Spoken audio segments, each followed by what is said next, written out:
of microlearning once again, this time with Kate from 7taps, which is very exciting. So first of all, thank you for taking the time out to join us. And as is kind of becoming my catchphrase, I'll get out of the way and hand over the screen to you. Thank you so much, Tom, for such an intro, and thanks for having me here. Hey, everyone, I'm really excited to be here, and I've already seen lots of familiar names in the chat, so hey, everyone. And today we're gonna talk about microlearning examples and how to use them right away. First of all, just a quick intro for people who are not familiar with me or 7taps. I'm an L&D professional with a marketing background. Previously, I worked for an L&D consulting company, and now I'm a very passionate business owner. And 7taps takes most of my time and energy. I guess this good boy on the second picture would love to get the same attention, but currently I'm all in my work. As you can also see from the picture, I'm a fan of Tim Slade's book. Let me know if you are in their community too. And yeah, hey, Mike.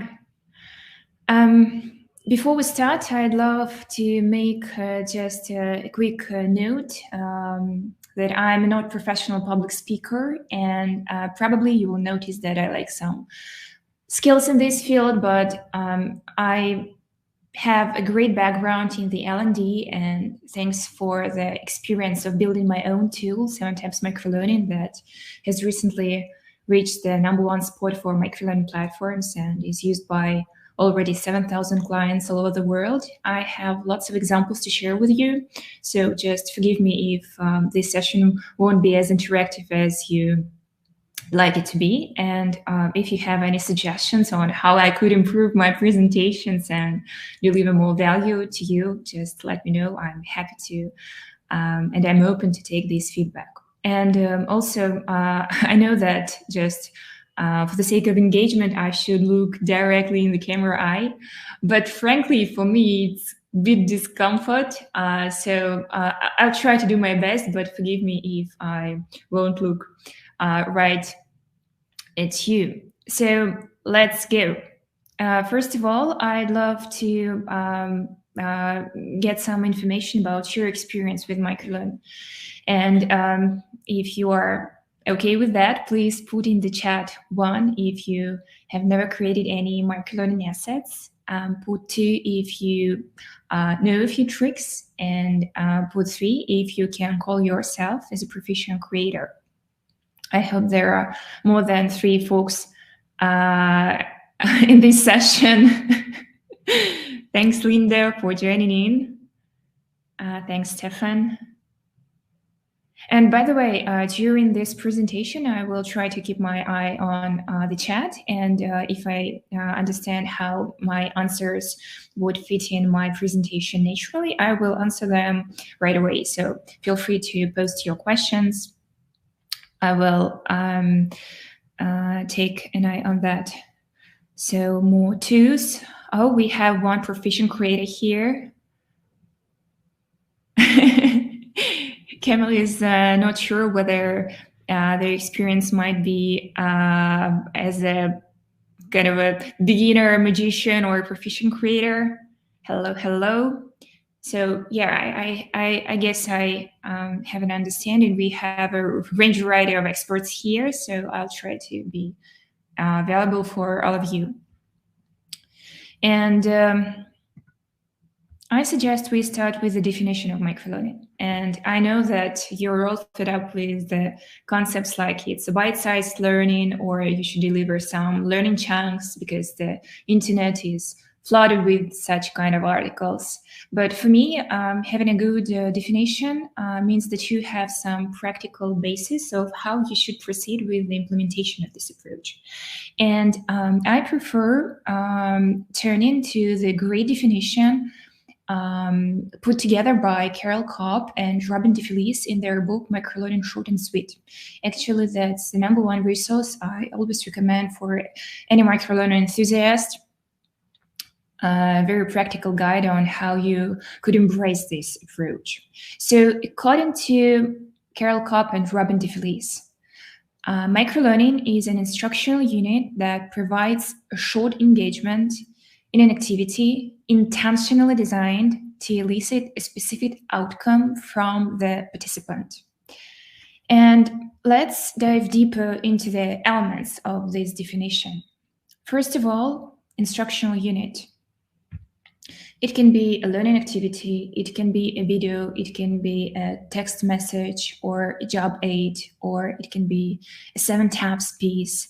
Just think of one entire piece of instruction that stands by itself. Then short engagement. Actually, that's a challenging point because microlearning experience is not meant to last beyond a few minutes, and naturally, different learning or performance needs require different lengths of time. And I'm not a fan of standing that you should just limit your asset with 1 minute and no longer. Personally, I stick to the take that the shorter the better and far more likely to be read, understood, and applied. But again, it all depends on the context you are aiming at, and it depends on your learning objective. Sometimes you can allow yourself to even deliver 10-minute bite and it still be a microlearning asset. Sometimes you will have only 30 seconds to help your employee, to help your participant to overcome the business challenge. And also, without some type of engagement, the value of microlearning is lost. And I'm not here talking about some fun activities. And I'm not advocating for more interactivity and more gamification. Definitely not.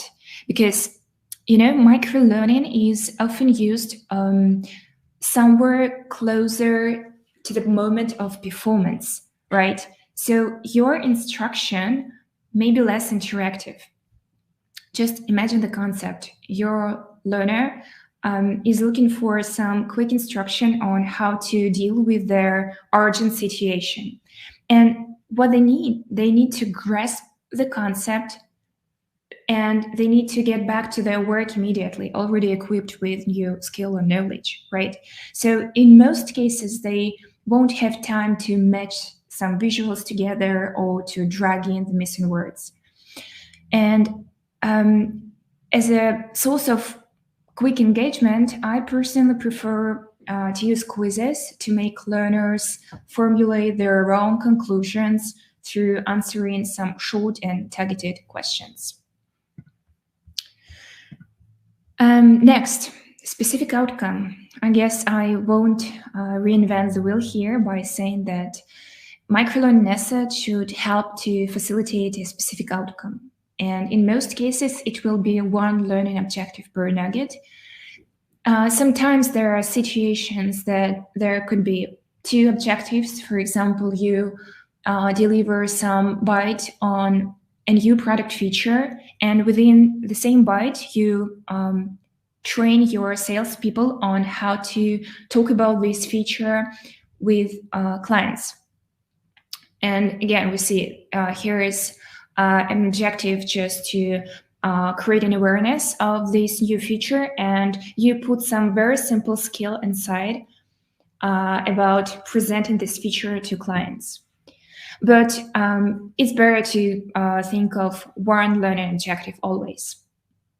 Further, we'll be talking about microlearning use cases, and we'll take a closer look at this point. Then let's proceed. Intentional design. And one of the worst microlearning examples I stumbled upon was when a company tried to squeeze in an hour-long conventional course into a series of 5-minute chunks. And why this is a disaster?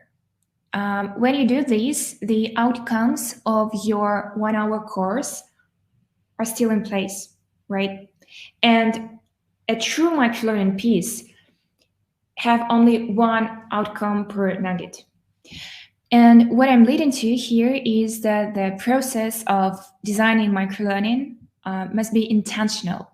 Otherwise, the desired outcome simply may not be achieved. Then specific participant. Calling this person a participant, I don't mean just demographics or people experience. I mean also the context this person is, right? For example, think of what circumstances surround your learner when they will turn to this particular piece of content. It's absolutely crucial for microlearning to be aware of this context, because only understanding the context, you might deliver something really practicable, something that can be consumed and something your learner can benefit from. Thus, we are moving to the next part of my presentation. And first of all, microlearning should be applied reasonably. It's definitely not a magic bullet, and it should be a part of your learning strategy. Good learning is always a blend of experiences. However, engaging your micro-learning assets, maybe they won't replace just some conventional learning experiences. It's simply not possible to expect one single method to meet every instructional need. And here's a bad example I faced several times when there is a kind of a microlearning enthusiast in the company, and they drive the deployment, the implementation of the microlearning approach. And usually this person is very passionate about microlearning, and gradually they convert all existing learning assets into micro ones. And the strategy is definitely not a smart one. Microlearning also is not a magic bullet for retention all by itself. But when you deliver some spaced microlearning assets and use them to reinforce a training session, it's a smart choice. Then here on the slide, you can see microlearning use cases depending on their learning objective. I intentionally put here that they are powered by 7 tabs. This is the data I get from 7 tabs clients, and I know for sure from experience that these scenarios are perfect for microlearning. Companies really benefit from them. And further, we'll just dive deeper into some of the use cases. I'll share some good and bad examples so you can make your own conclusions on that. First of all, using microlearning to reinforce an event. That's actually a pretty simple and common scenario for microlearning. And you can enhance your existing training, you can enhance your webinar, or you can even enhance your instructor-led experience or facilitation session with some follow-ups and reminders. Or you can create some warm-ups to prepare your learners before a training session. It actually works great when there's a variety of knowledge levels among your participants. Or you can always refresh some knowledge that were delivered previously by delivering a 5-minute extract. And I guess there is no need for me just to explain to you that learners need to be convinced, they need to be instantly reminded to use their new skills and knowledge, right? So in most cases, this use case doesn't provide any difficulties for learning leaders. And I have only one bad example to share with you here from my personal experience. Once I participated in a day-long workshop, and after it, the organizers shared with me the follow-up. And when I opened it, I realized that they simply, I don't know how they managed to do that, but they squeezed in almost the script of the day into one long PDF file. And I was looking for some visual associations to share with you, and I guess I felt as if I were the golden retriever on this photo. So don't do that. Don't try to squeeze in everything. Follow-up and reminder is a very short and targeted extract of the main information you delivered previously. Then using microlearning to introduce a skill. And the main point here is that you should introduce a very simple skill. A good example is when you create some microlearning asset for your sales team on how to handle one particular customer objection. This is very small and discrete concept you can aim at. Or you just think of presenting a skill of how to deal with new software or how to fulfill one particular job task using this new corporate software. So you see, that's something very small and discrete. And it works great also with the so-called refreshing training. A good example here. My brother, my older brother, used to work as a sales rep for a pharmaceutical company. And of course, they had regular training. It was great.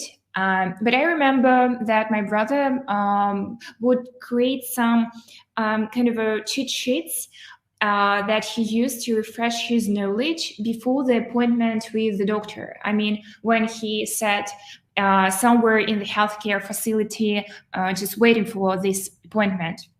And now thinking about it, I understand that those handmade cheat sheets should have been provided by the L&D department, right? And just thinking about the context, we understand that our learner resort to this type of content to refresh something. They don't need to go through the 30-minute long webinar. They need just the extract of information they could just recall and finally put into practice during the upcoming meeting. But a bad example here is when you try to force someone to go through a microlearning course that was originally designed for a longer and more in-depth format. That's definitely a recipe for disaster. And one bad example from my experience, just recently, I decided to take a course on copywriting for instructional design. And I should say that I respect the author a lot, and I was all willing to take this course, and I had no idea about the way they would deliver this course. So I purchased it. And despite my huge interest in the subject and despite my sincere willingness to consume this information, I was not able to do it. The reason? They just cut it seems to me, they just cut kind of a 1 hour long video course into, I don't know, perhaps 20 short video nuggets. And for me, it was like that experience was torn into pieces. Between those video nuggets, there were some quizzes and very primitive interactions that actually annoyed me. And I was like, oh my gosh, I got so annoyed with it just on minute 10, I guess. So when looking for the visual that would kind of remind you of this bad example, I thought of this dollar picture, because 2 halves still equal $1. And actually you can exchange for the new bill now, right? But it doesn't feel right. So make sure that the concept you want to deliver can be realistically broken into some standalone pieces. Now let's proceed. Performance support. or using microlearning to support a job task. I'd say, first of all, that this case is when microlearning shows all its beauty. It's enabling. What you do here, you just use microlearning assets to help your participant to do the job itself, right at the moment of need. And speaking about the moment of need, I should refer to the Gottfredson and Moshe's research on when someone at work needs learning materials. That's a solid and thought-provoking framework, highly recommended. So Gottfredson and Moshe say that training is needed for moments 1 and 2, while support materials are more appropriate for moments 3, 4, and 5. Deliver something extremely specific. Personally, I prefer to call such learning nuggets as how-tos. That's something practical behind this short word for me. And let's get back to the example. I have a bad example to share with you here. Actually, that's a story of a good friend of mine. She once faced some unexperienced problem with their corporate software when she was talking to an angry customer. So the situation was actually intense, and she managed to access their corporate library, and she managed even to find the appropriate piece of content about how to deal with this issue, and she opened it, and just in a second she realized that it's absolutely useless for her. The reason that microlearning asset was so excessively interactive that she just understood that it would take too much time for her to go through the puzzles and quizzes and inbuilt games. And I reached out to her yesterday asking for some great visuals to describe her feelings, her emotions, and that situation. And she shared this picture, childish maze, and that was exactly how she felt when she was all alone with her problem, having that microlearning asset in front of her. So you see, I'm pretty sure that that was not a plan of their L&D department. They were striving to do their best. They designed a great asset, but when we consider the context in which the learner resort to that particular content, it was just poorly reflecting the surrounding, the environment. So make sure that your learning asset fits the real world, the real life. And one more reason I really love performance support with microlearning is that, you know, our learners actually were not hired for coming through some learning pieces. They were hired to deliver some job. They were hired to deliver some operational duties, right? And that will be always their first priority. Learning will come second in most cases. So think of making your learning assets enabling. That's why we actually all are here. That's why L&D industry exists. We try to enable our learners with some materials to help them perform better, right? And to earn more money for a company. Then the next use case is when you prototype e-learning. Actually, that's also one of my favorite use cases, and unfortunately, it's the one that people do not talk a lot about. So you can use microlearning to prototype some conventional e-learning modules. Don't dive into, I don't know, designing a long, full-fledged learning asset. Start with something small, present it to stakeholders, or I don't know, even run an experiment with your learners, get feedback, and thus you can come up with something really valuable and outstanding as a next step. Micro assets definitely serve you well here. There's only one challenge you may face on this path, is that prototyping content means you should produce content really quickly. Otherwise, it doesn't make sense, right? And to make a really good impression and to get at least fair results of your experiment, your prototype should look at least visually appealing, right? And not every tool provides you with such capabilities. That's why while preparing to this presentation, created a very short and super quick prototype, kind of a reminder of this presentation in 7 tabs. You can see the QR code right on your screen, and you can take your smartphone and scan it. And thus you'll get a quick reminder of what I've delivered previously.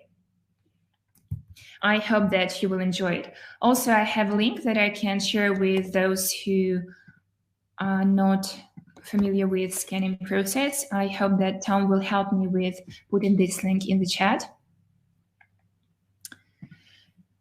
And yeah, what I'd love to deliver next is to make a kind of an announcement about Microlearning Conference. I hope that it won't sound like a sales pitch. This is a place that will be of huge interest for all the microlearning enthusiasts. We will bring together some of the biggest names in the L&D to spill the beans on how they use microlearning as part of their training strategies. And on the upcoming episode on February 24, we'll talk about how to run a microlearning pilot to get buy-in within your organization. We will talk about developing module-based training like HubSpot. And amazing Karen North will share her experience on using microlearning for performance support. And we'll bring joy, tons of surprises and digital magic and hands-on experience. If you simply bring yourself, all are welcome. It's free, and I'm really looking forward to see you all there. And one more announcement for microlearning folks that are willing to get a deeper understanding of how they could embrace and benefit from this approach.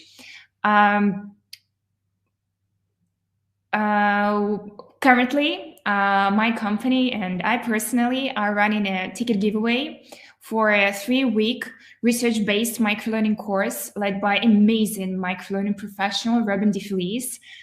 If you haven't read Microlearning Short and Sweet book, you should definitely read it. It's a great resource. And all you should do just to get a free ticket is to create a short 7 tabs, just no more than 3 cards, about why you'd love to participate in this training. Share it on LinkedIn, and on February 15, I will pick the 8 winners. Perhaps there will be more if I will be all enthusiastic about entries. So yeah, feel free to join. That will be a great training. I visited one of her courses practically, and I really enjoyed the atmosphere. I can't even put into words how engaging and how practical it was. So having said that, I will wrap up and share some time for answering your questions. This is my LinkedIn profile. Feel free to connect. And if you have any ideas for me to enhance my presentations, and if you can share some skills on public speaking, I'm definitely open to that. Feel free to connect. I'm happy to chat with you. That's all, Tom. Thank you so much for putting the link in the chat. Awesome. No, I think that was fantastic. So guys, if you've got questions, now is the time. It's the lunch break after this, so don't worry. Biscuits soon, if you were clever enough to buy biscuits ahead of time like I did. but no, you can't have any of mine. Let's jump into the question we already have, which I think is a great question. Let me just move us out of the way. From Morgan, how to decide when microlearning is the right way to go? Is it just a balance between focus and just in time? That's a great question, Morgan. And actually, I'm not a fan of just trying to introduce microlearning because it's something trendy or you should introduce it to your organization. I try to start with running kind of a needs assessment, and when I understand that I can deliver this particular knowledge and I can train this particular simple skill with some microlearning asset, I don't need actually a full-fledged e-learning module on that. Then go micro. It doesn't make sense when you just try to kind of think of some opportunities you might come up with. When I talk to our clients, in most cases, they all start with some learning re-enhancement, and thus they gradually see how microlearning work, and they see how their learners response to this kind of training reinforcement, and thus learning leaders find new opportunities to run this approach, right? So start with just some warm-ups, follow-ups, reminders, or try to deliver some quick updates on new information, just putting some practical value inside. And I guess you will simply have a bigger picture of the microlearning opportunities in your organization. Awesome answer. I think that was fantastic. Just checking the comments. I mean, the perception seems to be that everyone was very impressed with your presentation. So I think you did a fantastic job. Let's have a look. Oh, here we go. This was going to be my question. So what was your inspiration, trigger, or light bulb moment that you decided I need to create 7 taps? That's a fantastic question. Thank you so much for bringing that. Actually, I'm a huge fan of simple yet powerful products, and I saw how our clients, when I was in the e-learning consulting company, I saw how our clients struggled with complicated e-learning platforms, and having a marketing background and having lots of great simple products on my tool set, I was always thinking like, oh, our L&D industry should be just like, leading when we use great products, because we deliver some knowledge. We should be first of all, and well, we have our clumsy products that take time, efforts, and nerves, and they most provide you with really high barriers to start creating something at least basic. So I was thinking about some very rapid and effortless and fun authoring tool that would be engaging for all the parties involved. I mean, creators and learners. And once I had an idea of why people are so obsessed with stories. Actually, there's a great background behind that, because story is a nice way to put some information, to deliver it quickly, and you don't need to explain people how to interact with such content. We're all familiar with this kind of content. And as for the creators, they don't need to kind of pass any onboarding or to watch, I don't know, 3-hour-long courses on how to start using the tool. They don't need any technical background. And as for learners, they don't even perceive this kind of content as learning event. Some of the most exciting feedback I got from learners was that when they already completed the course, it was like, and when will the learning begin? So they had no idea that they were learning. It was so native, organic, and natural for them. So they mainly had some great experience and fun. So that's all about I wanted to deliver with 7 taps. Fantastic, and I think it's mission accomplished on that front. It's a really fantastic tool. Great. So unless anyone has any very, very last minute questions or things they would like to say, I'm going to drop the link that you shared with me earlier that I didn't notice. My apologies. Into the into the chat there. You can go and check that out. But as I mentioned before, it is time for our break. That was lesson learned number 1 from last year's event. Do allow for lunch breaks. If not for you guys, then just for myself. So we're back at 2:45 UK time, so just over an hour, where we'll be looking at consultative frameworks. We've also got machine learning translation and building leadership and development frameworks this afternoon. So loads more exciting stuff. Do make use of the networking areas and the sessions. And of course, if you want to get in touch with any of our speakers, their details are there. And yes, there we are, the hashtag of the day from Jonathan Rock there. Hashtag biscuits now. We made it to biscuit time, people. So again, thank you all very much, and we shall see you later today. Bye-bye.